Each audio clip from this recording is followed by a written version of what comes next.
Democratic forum తరఫున ఆంధ్రప్రదేశ్ రాష్ట్రానికి కృష్ణా గోదావరి బేసిన్లో ఉన్నటువంటి సహజ వాయువు ఏదైతే ఉందో, సహజ నిధి నిక్షేపాలు అంటే ఆయిల్ అండ్ గ్యాస్, చుమురు మరియు గ్యాస్ నిక్షేపాలు ఏవైతే ఉన్నాయో ఆ నిక్షేపాల నుంచి వచ్చేటటువంటి నిధులు ముందుగా మన ఆంధ్ర రాష్ట్ర అవసరాలు తీరిన తర్వాత వాటిని కేంద్ర ప్రభుత్వానికి అనేది ప్రస్తుతం గుజరాత్కి పైపుల్లో తరలిస్తున్నారు. మరి ఇక్కడ ఉన్నటువంటి అవసరాలు తీరిన తర్వాత అటు పంపించాలి అనేది 12వ ఆర్థిక సంఘం చేసినటువంటి మొట్టమొదటి సిఫార్సు. ఇవాళ దాదాపు ఆంధ్రప్రదేశ్లో ఉన్నటువంటి 4.5 కోట్ల నుంచి 5 కోట్ల మంది వరకు కూడా ప్రతి ఒక్కరికి 5 లక్షల రూపాయలు నికర అప్పు ఉంది. మరి అంత అప్పు ఇవాళ తీరాలి అంటే మనకి కేవలం ఈ కేజీ బేసిన్ ద్వారా వచ్చేటువంటి నిధుల ద్వారా మాత్రమే మనకి న్యాయం జరిగేటువంటి అవకాశం. మరి అటువంటి అవకాశం కోసం ఎన్నో ఉద్యమాలు చేస్తూ పలు పోరాట సంఘాలు ముందుకు వస్తే ఇవాళ మన జయాంధ్ర డెమోక్రటిక్ ఫోరం వారు ఈ సదస్సుని నిర్వహించడం జరుగుతుంది. మరి ఇవాళ ముఖ్య అతిథిగా వచ్చేసినటువంటి శ్రీ రామకృష్ణ గారు సిపిఐ తరఫున వారి మద్దతు ప్రకటించడం, అట్లాగే ఆయన ఈ పోరాటాన్ని కూడా ముందుకు తీసుకెళ్లే ప్రయత్నంలో భాగస్వాములు అవుతామని చెప్పేసి మాకు సంఘీభావం తెలపడం కూడా జరిగింది. మరి ఇక్కడ చేసినటువంటి మరింత మా జేడీఎఫ్ సభ్యులు, అలాగే కార్యదర్శి శ్రీ మేడా శ్రీనివాస్ గారు, అవధానుల హరి గారు, అలాగే వైస్ ప్రెసిడెంట్ అయినటువంటి బేతి రామ్మోహన్ గారు, అన్నం కార్యదర్శి అయినటువంటి లోక్సత్తా నాయకులైనటువంటి శ్రీ టాటా శ్రీనివాస్ గారు, అలాగే విజయవాడ ఈస్ట్కి గతంలో మాజీ శాసనసభ్యులుగా పోటీ చేసినటువంటి శ్రీ కోనేరు బసవ ఉపన్నేశ్వరరావు గారు, అలాగే లోక్సత్తా పార్టీ గుంటూరు నుంచి వచ్చేసినటువంటి సదాశివరావు గారు, ఉద్యమ నాయకులైనటువంటి మహాదేవ్ గారు, అలాగే కలపూరు సురేందర్ రెడ్డి గారు, బాపట్ల నుంచి కూడా వచ్చినటువంటి ప్రొఫెసర్ విజయ్ కుమార్ గారు, అలాగే ఉమ్మడి రామకృష్ణ గారు, మరి గోవింద్ ధన్సేకర్ గారు, ఇలాంటి ప్రముఖులందరూ కూడా ఏంటంటే వ్యక్తులుగా కాదు సంస్థలకి ప్రతినిధులుగా ఇవాళ ఇక్కడ రావడం జరిగింది. ఈ ప్రజా సంస్థలన్నీ కూడా వారి గళం విప్పి కేవలం కేంద్ర ప్రభుత్వానికి డిమాండ్ చేయడమే కాకుండా మా కార్యాచరణ ఏంటనేది మేము మరింత ఉధృతంగా తీసుకెళ్ళబోతున్నాం.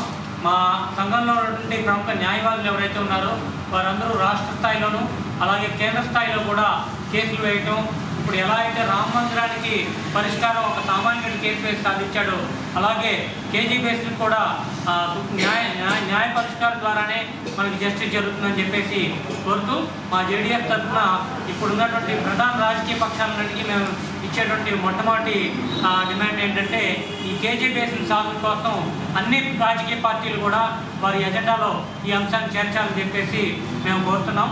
అలాగే రామకృష్ణ గారిని కూడా మాట్లాడవలసిందిగా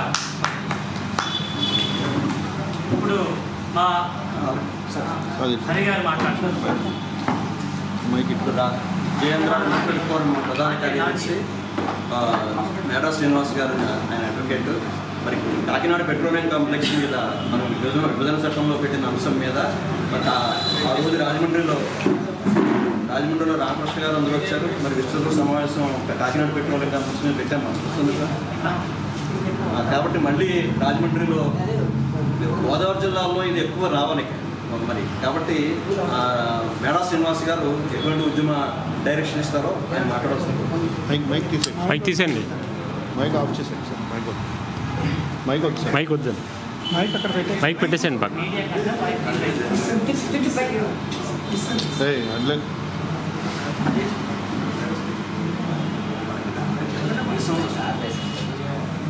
అందరికీ నమస్కారం. ఈరోజు ఆంధ్రప్రదేశ్కి జరుగుతున్నటువంటి అన్యాయం మీద అన్ని ప్రజా సంఘాలు, ఉద్యమ సంఘాలు అన్నీ కూడా ఒక వేదిక మీదకి వచ్చి జయాంధ్ర డెమోక్రటిక్ ఫోరం ఆధ్వర్యంలో ఒక ఉద్యమాన్ని తీసుకువెళ్లాలని ఒక ప్రధాన ఆలోచనతో ఈ జయాంధ్ర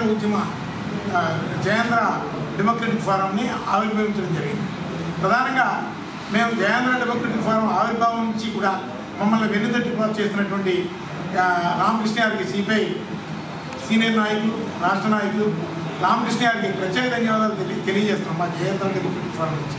కారణం ఏంటంటే మేము మా సంస్థ నుంచి అనేక ప్రజా పోరాటాలు, అనేక ఉద్యమ చైతన్య వేదికలు రాష్ట్ర వ్యాప్తంగా నిర్వహించడం జరిగింది. ప్రతి కార్యక్రమానికి కూడా నేనున్నానని ఆయన మద్దతు వరకు మమ్మల్ని ముందుకు నడిపించినందుకు మేము ఖచ్చితంగా వారికి ఎంతో రుణపడి ఉన్నాం. అలాగే ఈరోజు ఆంధ్ర రాష్ట్రం అనేక సమస్యల్లో కొట్టుమిట్టాడుతుంది, ఆర్థిక ఇబ్బందులతో కొట్టుమిట్టాడుతుంది, కేంద్రం మోసం చేస్తుంది.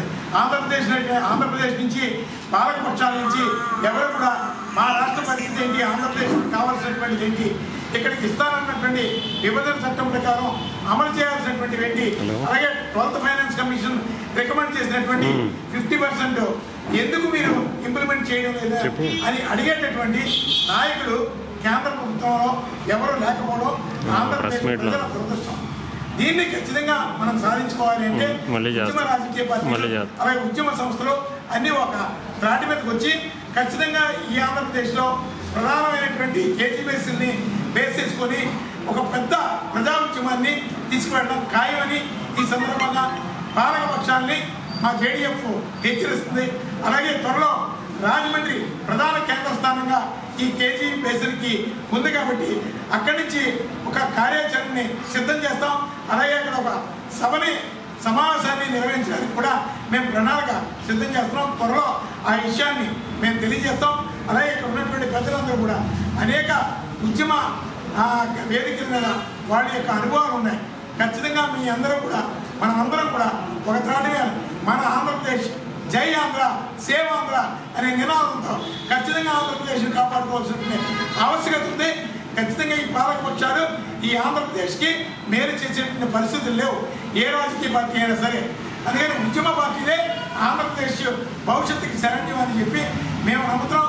ఆ ఉద్యమ పొందాలో మేమంతా కలిసి ప్రయాణం చేస్తున్నాం. దానికి సిపిఐ రాష్ట్ర కార్యదర్శి రామకృష్ణ గారు ప్రధానంగా ఈ సమావేశానికి వచ్చి మద్దతు ప్రకటించినందుకు మరొకసారి ధన్యవాదాలు తెలియజేస్తూ సెలవు తీసుకుంటాం.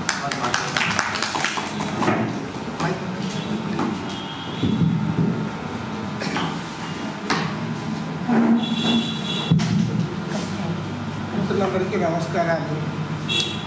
ఈరోజు జై ఆంధ్ర డెమోక్రటిక్ ఫోరం ఆధ్వర్యంలో ఒక ప్రధానమైన సమస్య పైన ఇక్కడ ప్రెస్ క్లబ్లో సమావేశం నిర్వహించినందుకు వారందరినీ కూడా మనస్ఫూర్తిగా అభినందిస్తాను.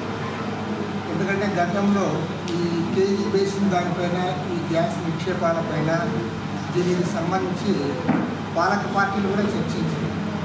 ఒక సందర్భంలో రాష్ట్రంలో ఉన్న అన్ని రాజకీయ పార్టీలు కూడా దీనిపైన చర్చలు లేవనెత్తాయి. మీడియా మిత్రులు కూడా దీనిపైన అనేక వ్యాసాలు కూడా అప్పట్లో రాసినారు. కానీ మరి ఈ అంశం ఇటీవల కాలంలో పెద్దగా చర్చకు నోచుకోవడం లేదు. కాబట్టి ఇవాళ జై ఆంధ్ర డెమోక్రటిక్ ఫోరం ఆధ్వర్యంలో సరైన తరుణంలో, ఎందుకంటే ఎలక్షన్లు వస్తూ ఉన్నాయి కాబట్టి ఎన్నికలు వస్తున్న తరుణంలో అటు రాజకీయ పార్టీల దృష్టికి ప్రభుత్వ దృష్టికి తేవడానికి ఈ అంశాన్ని మీరు చర్చలు ఏమనెత్తారు. ఏదైతే ఇవాళ 12th ఫైనాన్స్ కమిషన్ వారు రికమెండ్ చేశారని చెప్తా ఉన్నారో నిజంగా దాని ప్రకారం అయితే మరి ఖచ్చితంగా మన రాష్ట్రము లబ్ధి పొందే అవకాశం ఉంది. కాబట్టి ఏ పార్టీ అధికారంలో ఉన్నా, ఏ పార్టీ ప్రతిపక్షంలో ఉన్నా రాష్ట్రానికి ఆదాయ వనరులు సమకూరుతాయంటే సహజంగానే మనమందరం కూడా దానికి మద్దతు పలకాల్సి ఉంటుంది. అదేవిధంగా ఎక్కడ ఏ రాష్ట్రం దగ్గర అయితే ఇది లభ్యమవుతా ఉందో ఆ రాష్ట్రానికి ప్రాధాన్యత ఇవ్వాలి, 50% వరకు వారే వాడుకోవడానికి అవకాశం కల్పించాలనేది కూడా సహజంగా ప్రజల్లో కూడా ఇది ఆకర్షణీయంగా ఉంటుంది. అన్నిటికంటే ముఖ్యంగా రిలయన్స్ లాంటి కార్పొరేట్ కంపెనీలకు ఈ గ్యాస్ నిక్షేపాలు వారందరూ కూడా ఇచ్చేసి ఈరోజు వారు పెద్ద ఎత్తున దోచుకోవడానికి, వాళ్ళ ఆస్తులు పెంచుకోవడానికి ప్రభుత్వాలు వారికి ఊడిగం చేస్తూ ఉన్నాయి తప్ప ఏమాత్రం కూడా కంట్రోల్ చేసే పరిస్థితులు. కాబట్టి ఏమంటే ప్రభుత్వంలో ఎవరు అధికారంలోకి వచ్చినా ఇవాళ భారతదేశంలో జరుగుతున్నది ఏమంటే కార్పొరేట్ కంపెనీలకు లబ్ధి చేయడమే వారందరూ కూడా తమ వృత్తిగా భావిస్తూ ఉన్నారు. వాళ్ళతో లాలూచి పడుతూ ఉన్నారు. పెద్ద ఎత్తున దోపిడీ జరుగుతున్నా సరే ఏమాత్రం కూడా దాన్ని కంట్రోల్ చేయడానికి ప్రయత్నాలు చేయాలి. అదేవిధంగా ఇవాళ రాష్ట్రానికి సంబంధించి మిత్రులు అనేక అంశాలు ప్రస్తావించారు. గత 10 ఏళ్ళుగా మనం చూస్తూ ఉన్నాం. రాష్ట్రం విడిపోయిన తర్వాత అప్పటి నుంచి 10 ఏళ్ల కాలంలో మన రాష్ట్రానికి కేంద్ర ప్రభుత్వం నుంచి ఏమాత్రం కూడా సంతృప్తికరమైన రీతిలో మనకు సహాయం లభ్యం కావడం లేదు.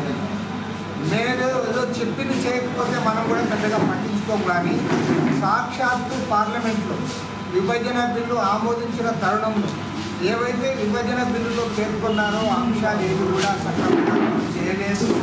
అదేవిధంగా రాష్ట్రానికి ప్రత్యేక హోదా ఇవ్వలేదు, కడపలో స్టీల్ ఫ్యాక్టరీ పెట్టలేదు, పైగా ఉన్నటువంటి విశాఖ ఉక్కు ఫ్యాక్టరీ ఇవాళ ప్రైవేట్ పరం చేయడానికి పెద్ద ముమ్మరమైన ప్రయత్నాలు జరుగుతూ ఉన్నాయి. విశాఖ ఉక్కు ఫ్యాక్టరీకి క్యాప్టివ్ మైన్స్ ఏర్పాటు చేయాలని చెప్పి ప్రభుత్వాన్ని డిమాండ్ చేస్తూ ఉన్నా సరే దాన్ని కూడా ఏమాత్రం పట్టించుకునే పరిస్థితులు కనపడడం లేదు.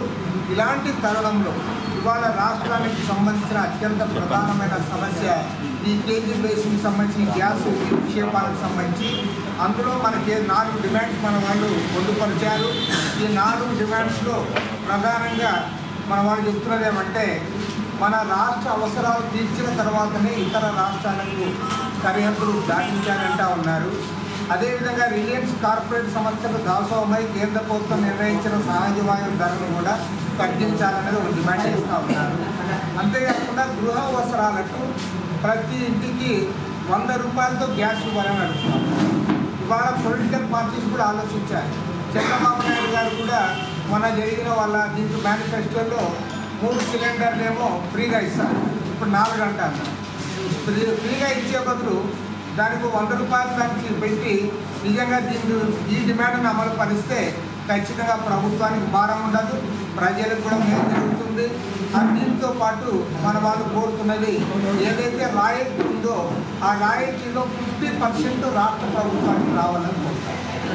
మరి రాయల్టీ రాష్ట్ర ప్రభుత్వం 50% రావడం ద్వారా ఇవాళ అప్పుల్లో కూరుకుపోయి ఇవాళ మునిగిపోతున్న రాష్ట్రాన్ని కాపాడుకోవడానికి ఉపయోగపడుతుంది.